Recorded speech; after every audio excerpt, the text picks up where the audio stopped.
Sir सबसे पहले तो हमारा देश जो है 78 इयर्स कंप्लीट करने वाला है आज़ादी के। क्या कहना चाहेंगे उस मौके पर जो है थर्ड ईयर है यूनिटी रन का, क्या क्या मैसेज देना चाहेंगे और क्या कहना चाहेंगे इस यूनिटी रन के बारे में? यूनिटी रन तो मैंने 3 साल पहले शुरू किया। वैसे मैं काफ़ी साल से दौड़ रहा हूँ, मैराथन्स दौड़ रहा हूँ। अभी 22-23 साल हो गए। लेकिन independence day of course is a very very special day for all Indians. और उसे सेलिब्रेट करने के लिए हमने सोचा था 3 साल पहले कि कुछ एक लॉन्ग रन करें। लॉन्ग रन्स भी मुझे बहुत पसंद है, लंबी दौड़। तो मैं साल में 2 चीज़ें करता हूँ। एक खुद को चैलेंज करने के लिए एक लंबी दौड़ होती है 300-400 किलोमीटर की, और एक साइकिलिंग होती है अराउंड 1000 किलोमीटर की, 1000 किलोमीटर 7 दिन में। तो ये जो चैलेंजेस है वो मुझे टेस्ट करने के लिए अपने आप को कि सब कुछ ठीक है, सब कुछ चल रहा है, और जो फिटनेस मुझे चाहिए खुद में, मेंटल फिटनेस, फिजिकल फिटनेस, वो बराबर चल रहा है। क्योंकि मैं समझता हूँ कि फिट बनना आसान है, फिट कोई भी बन सकता है जितना फिट बनना है, लेकिन फिट रहना वो काफ़ी मुश्किल है। क्योंकि फिट रहने के लिए हर रोज़ एक कमिटमेंट करना पड़ता है कि जो भी मैं कर रहा हूँ वो मैं सही कर रहा हूँ, हर रोज़, हर मिनट। तो गलतियाँ तो होती हैं, लेकिन जो अच्छी चीज़ें हम करते हैं वो ज़्यादा चाहिए और गलतियाँ कम चाहिए, यही कोशिश होती है। ऑल्सो जैसे आपने फिटनेस की बात की, बहुत सारे लोग आपसे इंस्पायर होते हैं फिटनेस के मामले में स्पेशली।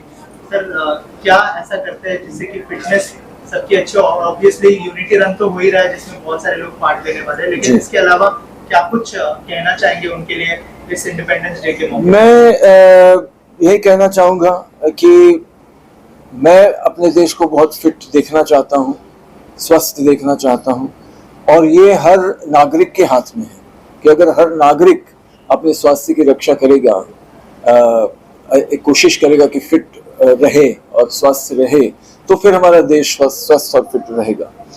तो मैं कहना चाहूँगा कि ये मुश्किल बात नहीं है, मुश्किल चीज़ नहीं है। लोग समझते हैं कि बहुत मुश्किल है, जिम जाना पड़ेगा 1-2 घंटे, सप्लीमेंट्स लेने पड़ेंगे, खाना एकदम महंगा खाना पड़ेगा, एक्सपर्ट्स लगेंगे, न्यूट्रिशनिस्ट लगेंगे, डॉक्टर्स, मतलब इतना खर्चा होगा, घड़ी एकदम स्पेशल लगेगी, कपड़े एकदम स्पेशल लगेंगे।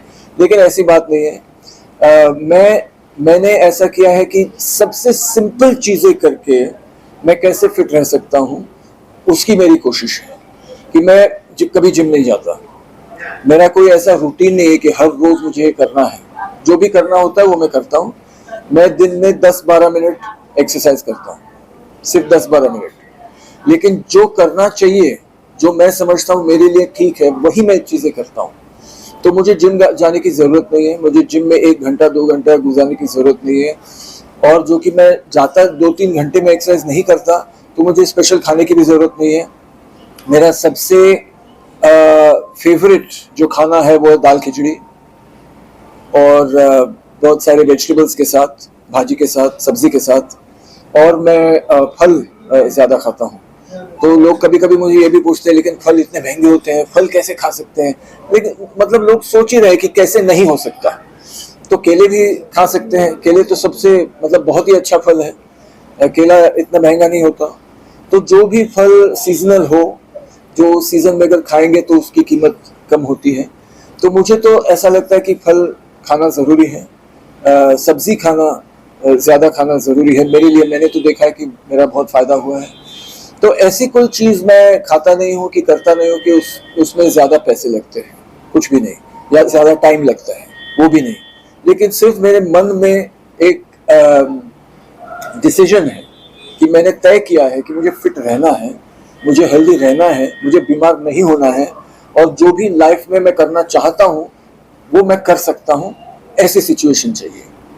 सर इसके अलावा आपसे और एक चीज़ जानना चाहूँगा, जो है हमारे देश ने जिस तरह से परफॉर्म किया ओलंपिक्स जी, उसको लेकर आप क्या कहना चाहेंगे? क्या खुश है उस परफॉर्मेंस को लेकर? खुशी तो मुश्किल होती है हमेशा किसी भी चीज़ में। जितने भी अच्छा करे कोई भी, मैं खुद भी, मैं अपने आप से खुश नहीं रहता। नहीं, और अच्छा होना चाहिए था, तो वैसे भी हमारा जो परफॉर्मेंस है ओलंपिक्स में, बहुत लोगों को लगता होगा कि और अच्छा होना चाहिए, और सही बात है, होना भी चाहिए। सारे देशों को हमको पीछे छोड़ना चाहिए, लेकिन उसमें जो मेहनत लगेगी उसकी तैयारी होनी चाहिए, और वो मेहनत बहुत लगेगी। और सिर्फ गवर्नमेंट की बात नहीं है, एडमिनिस्ट्रेशन की बात नहीं है, ये हर नागरिक की रिस्पॉन्सिबिलिटी है। ये जो स्पोर्ट्स का जो की शुरुआत होती है, जो फिटनेस, उसकी शुरुआत घर पे होती है या स्कूल में होती है, वहाँ हम बहुत कम करते हैं। हमारे स्कूल्स में स्पोर्ट्स पर इतना ध्यान नहीं होता, हमारे घरों में स्पोर्ट्स पे इतना ध्यान नहीं होता। पढ़ाई पढ़ाई करो, पढ़ाई करो, जो अच्छी बात है, पढ़ाई तो जरूर करनी चाहिए, लेकिन एक बैलेंस चाहिए कि एक बच्चे को किस चीज में दिलचस्पी हो सकती है, कौन से स्पोर्ट में हो सकती है, तो वो जानने के लिए उसको अपॉर्चुनिटी देना बहुत जरूरी है। सिर्फ क्रिकेट खिलवाना या फुटबॉल खिलवाना या पीटी करना, उससे नहीं होगा। अलग अलग अलग अलग जो स्पोर्ट्स होते हैं या मूवमेंट्स होते हैं, वो सिखाना जरूरी है।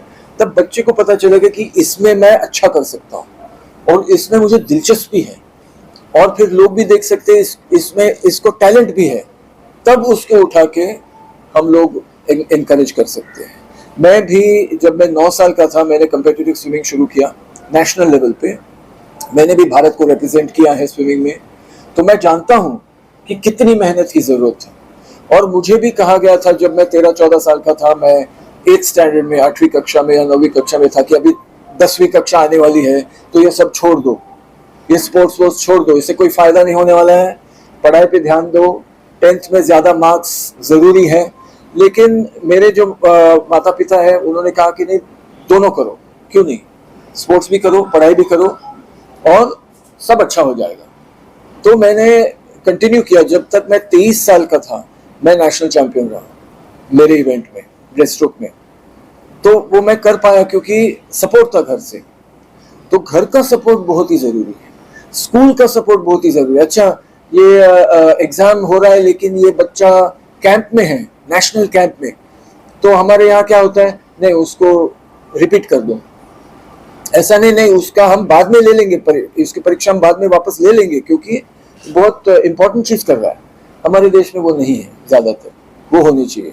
तो सबसे ज्यादा मैं समझता हूँ, अगर ओलंपिक्स में बढ़ना है, स्पोर्ट्स में आगे जाना है हमको, तो घर में जो माहौल है उसके ऊपर ध्यान देना होगा, और स्कूल में जो माहौल है उस पर ध्यान देना होगा पहले। सर, इंडिपेंडेंस डे आने वाला है, क्या अपील करना चाहेंगे ऑडियंस को, और यूनिटी रन को लेके क्या अपील करेंगे? अभी यूनिटी रन का मेन मैसेज 2 है। एक ये है कि मैं दिखाना चाहता हूँ कि एक इंसान, अब मैं प्रोफेशनल स्पोर्ट्स पर्सन हूँ नहीं, जैसे मैंने कहा, मैं जिम नहीं जाता, मेरे कोई ट्रेनर्स नहीं है, मेरा डाइटिशियन नहीं है, मेरे कोई एक्सपर्ट्स नहीं है मुझे बता रहे कि ये करो वो करो, फिर भी मैं 200-300 किलोमीटर दौड़ सकता हूँ। तो मैं लोगों से बोलना चाहता हूँ कि हमारी जो काबिलियत है, जो कैपेसिटी है, उसको हमें परखना बहुत ज़रूरी है। अगर हमको लाइफ को एंजॉय करना है, लोग अक्सर समझते 40 के बाद, 45 के बाद में अभी हो गया, अभी बच्चे करेंगे, क्यों, और 40 साल 50 साल जीना है, तो उस जिंदगी को हमें एंजॉय करना है, तो फिट रहने की ज़रूरत है, और वो इतना मुश्किल नहीं है। जैसे मैंने कहा, मैं बहुत आराम से मैं फिट रहता हूँ, और मुझे फिट रहना पसंद है, क्योंकि मैं लाइफ को एंजॉय करना चाहता हूँ। दूसरी चीज़ है, मैसेज जो मैं देना चाहता हूँ कि यूनिटी रन इसका नाम क्यों है, क्योंकि अक्सर लोग समझते कि इतनी समस्याएं हैं, हम अकेले क्या कर सकते हैं। अकेले तो सही है, हम ज़्यादा नहीं कर सकते, लेकिन अगर हम इकट्ठा होंगे, हम यूनिफाइड होंगे, तो हम बहुत कुछ कर सकते हैं। तो जो अच्छी चीज़ करने में सीमा ही नहीं है। ये 2 चीज़ें मैं कहना चाहता हूँ। Thank you sir, thank you so much sir. Thank you very much.